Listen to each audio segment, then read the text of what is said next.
आज नाथद्वारा टेम्पल संशोधन बिल 2022 और सांवलिया जी मंदिर संशोधन विधेयक 2022 पर विचार चल रहा है।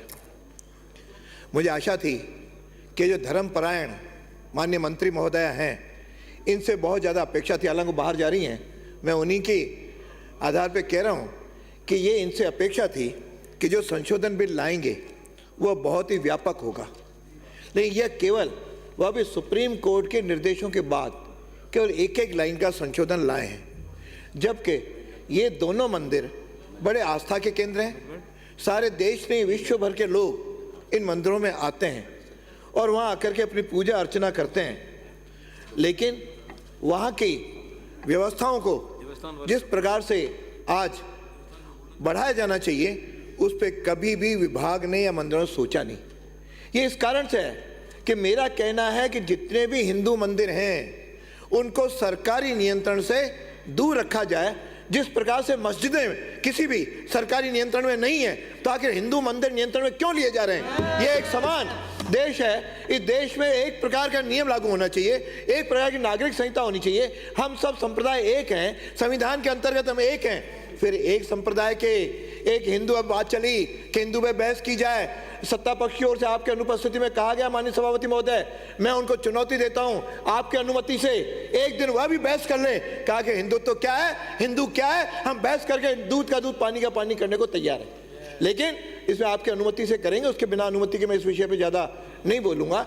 माननीय सभापति महोदय, ये जिस प्रकार का दो मंदिरों का यह है, इसी प्रकार के टोटल राजस्थान में 59,413 मंदिर हैं। उन मंदिरों पे यदि आप सभी मंदिरों के इस प्रकार के संशोधन लाइए ना, सभी पे समान रूप से लाइए, लेकिन केवल 2 मंदिरों पे लाए हैं। अतः मेरा कहना है कि यह सारा के जो है यह केवल एक लाइन करके केवल औपचारिकता पूरी कर रहे हैं। औपचारिकता न करके वास्तव में आप मंदिरों की स्थिति सुधारना चाह रहे हो, वहां पे संविधान में संशोधन दिया है, आप कर रहे हो, आप कर लीजिए, लेकिन इसको पूर्ण लाइए। ये अधूरा है, इसलिए इसको जनमत के लिए तो प्रसारित करने की आवश्यकता है ही। लेकिन साथ में मेरी 2-3 बातें जो मैं आपके माध्यम से कहना चाह रहा हूं। आज मंदिर माफी की भूमि पर जिस तरह से भू माफिया कब्जा करते जा रहे हैं, जरा उनको बचाइए, उसके लिए नियम लाइए, ताकि वो बेचारे पुजारी जिस तरह मर रहे हैं, जिस मारे जा रहे हैं, जिस तरह आत्मदाह कर रहे हैं या जलाए जा रहे हैं, कम से कम इस धर्मपरायण मंत्री महोदया के राज में तो इस तरह का न हो। ये तो कम से कम उसकी व्यवस्था की जाए। और साथ में इन सारे मंदिरों के लिए पानी बिजली निःशुल्क की जाए। इसके बिना ये गाड़ी चलेगी नहीं। क्यों? बिजाय कितना प्रकार का आता है, लेकिन उसमें कोई व्यवस्था नहीं है। इसलिए मेरा कहना यह है कि इसकी सुविधाएं बढ़ाई जाएं, ताकि सुविधाएं बढ़ेंगी। और आज भी नाथद्वारा और दोनों सांवलिया जी मेवाड़ में आते हैं। क्योंकि मैंने भी 30 वर्ष मेवाड़ में रहा, इसलिए मेवाड़ की सारी दिक्कतें मेरे भी ध्यान में है। आज भी नाथद्वारा मंदिर में जिस तरह से जनता आती है, भीड़ आती है, उसकी व्यवस्थाओं में सुधार की आवश्यकता है। वो यदि इसमें जोड़ते तो लगता है कि मंत्री महोदया सिंसियर हैं। लेकिन मंत्री महोदया मुझे लगा कि केवल औपचारिकता पूरी करने के लिए आई हैं। मेरी पहले भी इनसे चर्चा हुई है, लेकिन इस प्रकार की कहीं जो एक पुराना प्राचीनतम मंदिर है, इसमें किसी प्रकार की कोई आस्था के प्रति शायद नहीं है। आपकी आस्था होगी, लेकिन आपके कई साथी आपके आस्था में विश्वास नहीं करते, अपने आप को वह नास्तिक भी मानते होंगे। उसे मेरा कोई लेना देना नहीं, कोई आस्तिक हो कोई नास्तिक हो। लेकिन सबकी प्रबंध कार्यकारिणियाँ व्यवस्थित हों, ट्रस्ट व्यवस्थित हों।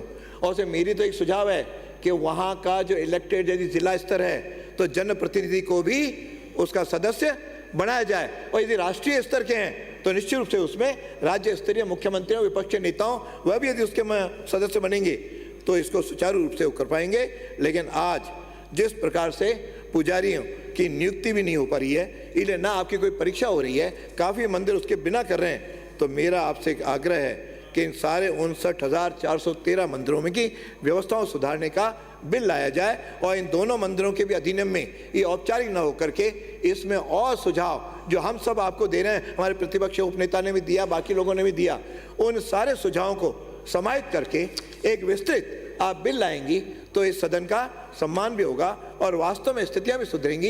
इतना मेरा अभिप्राय है। अतः तब तक इसको 2 माह के लिए जनमत के लिए प्रसारित किया जाए। धन्यवाद।